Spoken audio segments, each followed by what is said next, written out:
First of all, I ask you to thank you, Kosovo. Mr. Secretary, my first question is on the act of aggression that we had almost 2 months ago in Banjska. Is NATO conducting an investigation on this case? And are you concerned that something like that could be happening again? And what are you doing along with Kosovo police and other forces maybe to prevent from this kind of act of terror to happen again in Kosovo soil? And the second question is, what is the perspective of this country to become one day a NATO member? Is it bleak, really, or is it more hopeful? And at least, can we expect that next year, by next year, Kosovo can become a PFP member, for example? Thank you. So membership in the Partnership for Peace requires unanimous decision by all NATO allies. This is an issue that has been discussed. I know the aspiration of Kosovo, but as I said, this requires a decision by all NATO allies, and I will not speculate about any when a decision can be taken. On the violence, this is absolutely unacceptable. Both the violence we saw in May, but also, of course, in September in Banjska, and that's the reason why we have significantly increased our presence with 1,000 more troops, which is the largest reinforcement of KFOR in Kosovo for at least a decade. And that reflects how seriously we take both the incidents, the violence in May and in September. Then, of course, NATO is not a law-enforcing institution. That's for the Kosovo police, it's for ULEX, and of course, I will also raise these issues in my meetings in Serbia tomorrow. So we just expect that those who are responsible for this absolutely unacceptable violence are held to account, and that has been NATO's message, my message, since May, and then reiterated, of course, after violence in September. And it is important that it has consequences, because we need to do whatever we can to ensure that this kind of violence doesn't happen again. Fatos Butice from Reuters. Questions for both. Do you see any Russian influence in the over here? Do you see any Russian influence in the past weeks regarding the incidents, what's happened in the north, and is NATO prepared? And are you worried that similar incidents like the one we saw in September could go into a much broader conflict in the whole region? So NATO has a history. We have a history in this part of Europe since the 1990s. And therefore, we have invested a lot in stability, in peace in this region, in Kosovo, but also in Bosnia and Herzegovina, in the Western Balkans in general. I will also go later on my trip to the Western Balkans to North Macedonia, where we also helped to prevent violence roughly 20 years ago. So we helped to end 2 brutal ethnic wars in Bosnia and Herzegovina and Kosovo, and we also prevented it from happening in North Macedonia, and we are really investing in security in this region, because safety for the people in this region, stability in this region, matters for our security. And therefore, of course, we will do what is necessary to ensure that we implement our UN mandate for our presence in Kosovo, that we also support the EUFOR Althea force in Bosnia. I'm just arriving straight from Sarajevo, where I had important meetings yesterday and today. And we are now actually conducting a review by our military authorities about our military presence in the Western Balkan region. That includes Bosnia and Herzegovina, but also Kosovo. We have used our reserve force to immediately increase our presence after violence in September. We are now reviewing whether we should have a more permanent increase. to ensure that this doesn't spiral out of control and creates a new violent conflict in Kosovo or in the wider region. So, yes, we will do what is necessary. We are currently reviewing adjustments to our presence, and we have already implemented immediate increases of NATO presence in the region. Vazhdojmë me pyetjen tjetër. Sepse pyetja ishte për të dytë, sa I përket ndoshta pjesës së parë të pyetjes lidhur me influenca ruse shihet në tre aspekte kryesore. E para ka të bëjë me propagandën, e cila është intensifikuar në 2 vite të fundit, edhe sa I përket Ballkanit perëndimor.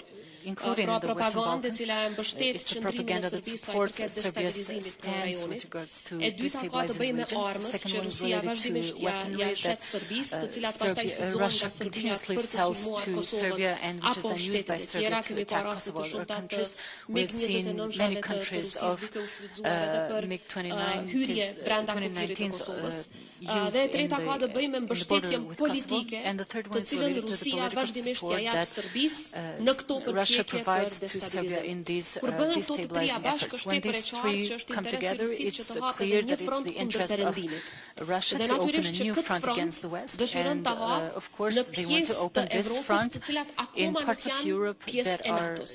Prandaj kjo e bën edhe më imperative antarësimin e vendit tonë në NATO, në mënyrë që të parandalohen sulme të tilla apo edhe influencë e tillë maligne e Rusisë në rajonin tonë që faktikisht është pjesë e kontinentit evropian. Natyrisht që shqetësimet ekzistojnë që mund të përsëriten sulme të tilla.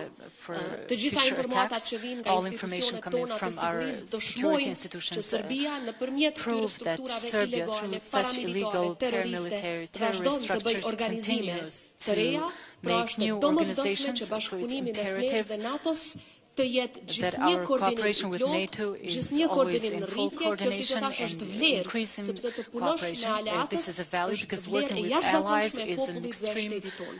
Pra do të vazhdojmë të punojmë bashkë në mënyrë që të parandalojmë sulme të tilla edhe para se të fillojnë, por në qoftë se veç tentojnë, kanë dështuar me 24 shtator, do të dështojnë sërish. September 24th and they will fail again. Let's move on with the second question. Thank you. President Prime Minister Kurti yesterday said that in Niš there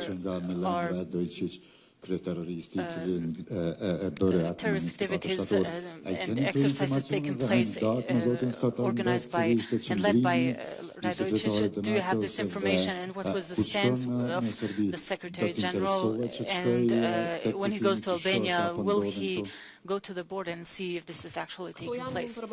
This is information that our security institutions share with me as a president and the Prime Minister of the country. Unfortunately, Serbia not only did not extradite the leader of that terrorist attack practically, because politically the leader of this attack was Vučić, and instead of extraditing Radojčić, they continue to provide all the necessary infrastructure for him to plan new attacks against Kosovo. And we share the information that our institutions collect with all the allies and partners, and of course will cooperate in order for such attacks to be prevented in the future. With regards to the message that the Secretary will share in Serbia, it is his position to respond to this question, but I think he was very clear in this regard earlier. Vazhdojmë me pyetjen e fundit. Let's move on with the last question. Burim Zarici from TV21. President, during the meeting, did you ask Mr. Stoltenberg to review an agreement that Kosovo has with NATO with regards to deploying the Kosovo army to the north of the country, because you said that our country is threatened by new attacks and Serbia's approach and Russian influence. Did you discuss about this, and is it possible for that 2013 agreement to be reviewed? And the second issue, we heard Mr. Stoltenberg who also called on the establishment of the Association of Serb Municipalities, which is considered an emergency issue by the international community, but on the other hand, we have Serbia, which is refusing to sign peace agreements, so to say, with Kosovo. And what is the potential epilogue of the dialogue if they say, if the Serbian party says that without signing the association, there is no implementation of the agreement? As you know, on October 26th, Kosovo offered to sign the agreements with regards to the French and German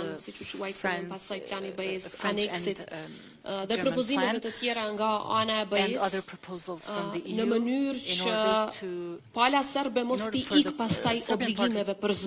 not to escape its obligations for implementation. Unfortunately, Serbia was not willing to sign or even to implement it. Now I think it's clear for all of us the address of pressure should be Belgrade, because the reason why these agreements are not implemented is Kosova vazhdimisht ka insistuar që zbatimi të jetë I plot dhe jo vetëm të zgjedhen pikë të caktuara të cilat na përshtaten për të zbatuar. Pas zbatim të plot të marrëveshjes nuk mund të flasim për dialog të suksesshëm, kështu që ne presim tani që partnerët tonë ushtrojnë presionin e nevojshëm mbi Beogradin në mënyrë që të sigurohet zbatimi I plot. Kurse në qoftë se injorohet fakti që Serbia vazhdimisht po mohon zbatimin e marrëveshjes, atëherë unë nuk pres dialog të suksesshëm, sepse automatikisht nuk kemi tavolinë ku të dy palët janë të barabarta. Dhe në qoftë se parimi I trajtimit të barabartë të palëve injorohet, atëherë kjo është një recept për dështim. Sa I përket çështjes së marrëveshjes së vitit 2013, ju e dini që ne kemi trashëguar atë marrëveshje të nënshkruar nga ish kryeministri I atëhershëm me sekretarin e NATO-s në atë vit. Nuk ka qenë marrëveshje e cila ka qenë në interes të Kosovës, jenë shumë e qartë, por Kosova është vend serioz, e cila mbi të gjitha e respekton NATO-n si një aleancë, e cila e siguron vendin ton si një aleancë e cila vazhdimisht ka kontribuar në sigurinë dhe stabilitetin e shtetit ton, janë partnerët tonë për sigurinë e qytetarëve tonë, janë partnerët tonë në mbrojtjen e Kosovës sonë. Dhe edhe këtë marrëveshje duhet ta shohim në suaza të tilla. Sot natyrisht kemi diskutuar edhe për këtë marrëveshje, gjithnjë në supozimin që do të respektohet renditja e përgjegjshme sa I përket sigurisë në Kosovë. Pra përgjegjësi I parë është policia e Kosovës, përgjegjësi I dytë është EULEX-i nëse ka kërkesë nga institucionet e Kosovës, dhe përgjegjësi I tretë është NATO-ja, siç e ka qartë sekretari I përgjithshëm, nuk pritet nga NATO-ja që ta marrë detyrën e policisë, por natyrisht NATO-ja është aty për ta mbrojtur paqen dhe sigurinë, e cila është e domosdoshme për prosperitetin dhe integrimin euroatlantik të gjithë rajonit tonë. Ne do të vazhdojmë të punojmë bashkë me NATO përderisa natyrisht edhe Forca e Sigurisë së Kosovës do të kalojë procesin e saj të tranzicionit me sukses. FSK-ja, ushtria jonë ka vendin në NATO dhe do të punojmë bashkërisht që ky realitet të bëhet I mundur sa më parë, sepse edhe përderisa flasim, FSK-ja bazuar në marrëveshje bilaterale kontribon për paqe dhe siguri në vendet e ndryshme të botës dhe besoj edhe pse vendi I vogël mund të japin kontribut të rëndësishëm në sfidat të cilat janë të përbashkëta, sa I përket paqes dhe sigurisë në Evropë e përtej. Të nderuar mëkaqe, përmbyllim, faleminderit për pjesëmarrjen. Dear attendees, this is all from this conference. Thank you for your attention.